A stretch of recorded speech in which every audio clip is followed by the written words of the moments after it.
GMR airports यहाँ पर भी रखनी है नजर, क्योंकि इनका भी अपडेट है। दिल्ली एयरपोर्ट में इन्होंने अपनी हिस्सेदारी बढ़ाई है। इस पर आइए जरा अपडेट भी लिया जाए। नुपुर बताइए क्या किया इन्होंने। बिल्कुल, GMR airport Delhi international airport पे अतिरिक्त 10% हिस्सा जो है वो खरीदने जा रही है।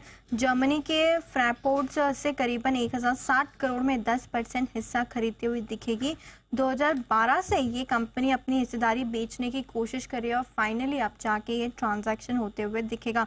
2006 में भी अपना हिस्सा बेचा उन्होंने करीबन 10%, 240 करोड़ के आसपास में। जीएमआर एयरपोर्ट्स के पास हिस्सेदारी होने के कारण फर्स्ट रिफ्यूजल राइट भी रहेगा। इस सौदे के बाद जीएमआर के पास दिल्ली एयरपोर्ट में करीबन 74% की हिस्सेदारी जो है वो आती हुई दिखेगी। एयरपोर्ट अथॉरिटी ऑफ इंडिया के पास करीबन 26% हिस्सेदारी रहेगी। दिल्ली एयरपोर्ट देश के ट्रैफिक की बात करें तो देश के लगभग 20% घरेलू और अंतर्राष्ट्रीय ट्रैफिक को मैनेज करता है और सबसे बिजी एयरपोर्ट में से एक है। ब्रोकरेज की तरफ से भी व्यू आते हुए दिखा है। जेफरीज का कहना है कि उनकी खरीदारी की राय जो है वो बरकरार रखी है। लक्ष्य 106 रुपये का दिया है और ये शेयर होल्डर्स के लिए जो डील जीएमआर करने वाला है वो भी काफ़ी पॉजिटिव है। तो 10% हिस्सेदारी खरीदेगा, जिसके बाद जो टोटल हिस्सेदारी दिल्ली एयरपोर्ट में होगी वो 74% के आसपास होगी। तो ये आपके लिए जीएमआर एयरपोर्ट्स आज थोड़ा एक्शन में दिख भी रहा है। बढ़िया लग रहा है, ये स्टॉक काफ़ी बढ़िया एक्शन में आ रहा है और मुझे लगता है कि अगर किसी के पास है तो इसे डेफिनेटली डिलीवरी के तौर पर होल्ड करके रखना चाहिए। एविएशन स्पेस की अच्छी स्टोरी है और इसमें सबसे बड़ा फ़ायदा एक ये है कि जनरली जब आप एयरपोर्ट के बिजनेस में होते हैं तो आपके लिए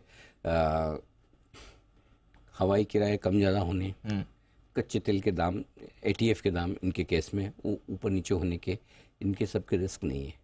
आपको पर पैसेंजर वो पूरा का पूरा जो टैरिफ मिलता है वो मिलता है, फिक्स्ड मिलता है, वो फिक्स मिलता है। करेक्ट। और जितने पैसेंजर्स आपके बढ़ते हैं उतना आपका फ़ायदा है ही। सो आई थिंक ये एक एविएशन प्ले का एक बेहतर प्ले है इनफैक्ट एविएशन स्टॉक्स के कंपैरिजन में।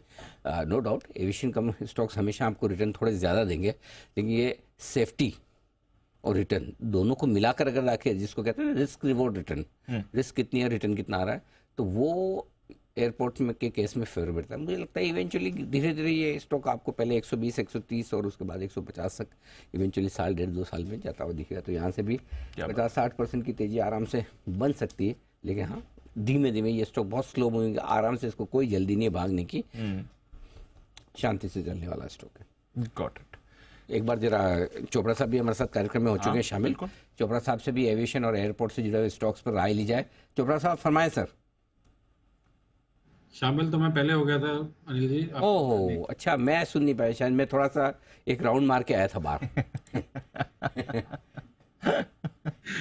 कभी कभी हमें भी मौका मिलता है अनिल जी। अरे बिल्कुल सर, और वो चूकना भी नहीं चाहिए, क्योंकि देखो मुझे जब भी मिलेगा मैं तो छोड़ूंगा नहीं।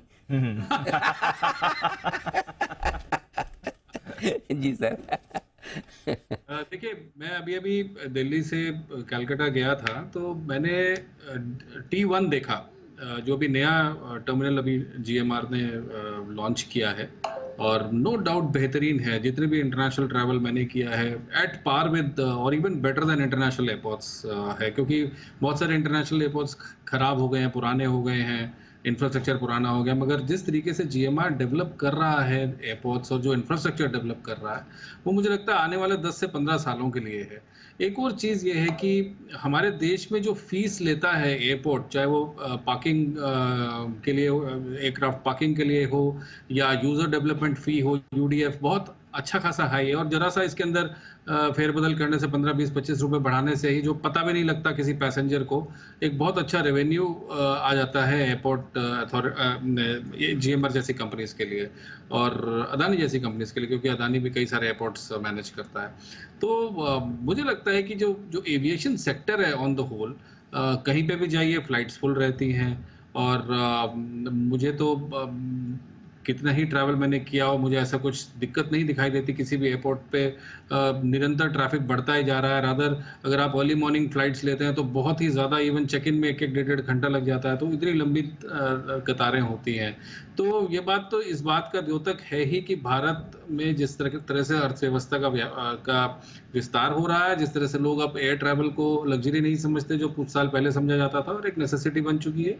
और जितने लोकल एयरपोर्ट्स भी बन रहे हैं, जो रीजनल एयरपोर्ट्स बन रहे हैं, वो कनेक्टिविटी भी बहुत स्ट्रांग हो गई जो पहले नहीं थी।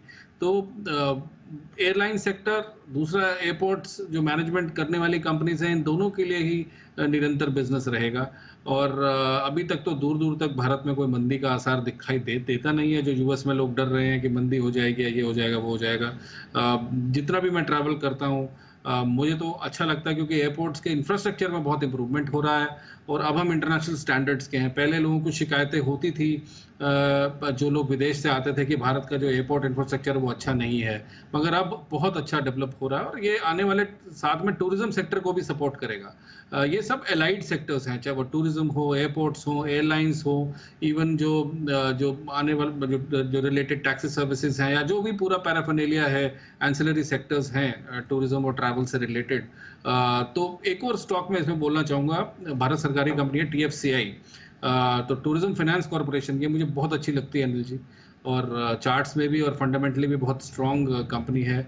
और अगर भारत में टूरिज्म का, यात्रा का विस्तार होना है, होटल्स बनने हैं, तो इनको जो फाइनेंस करने वाली कंपनीज हैं वो TFCI जैसी कंपनीज हैं। तो TFCI बहुत अच्छा लगता है मेरे को, रिलेटेड कंपनी है इससे। तो और खास करके GMR जो आपने बात बोली 125-150, इसका भाव धीरे धीरे कुछ भी हो जाएगा, और अच्छी लगती है विद लॉन्गर टर्म पर्सपेक्टिव। अच्छी लगती है GMR airports longer term perspective से। एयर ट्रैवल स्टोरी अच्छी रिटर्न्स दे भी सकती है आपको।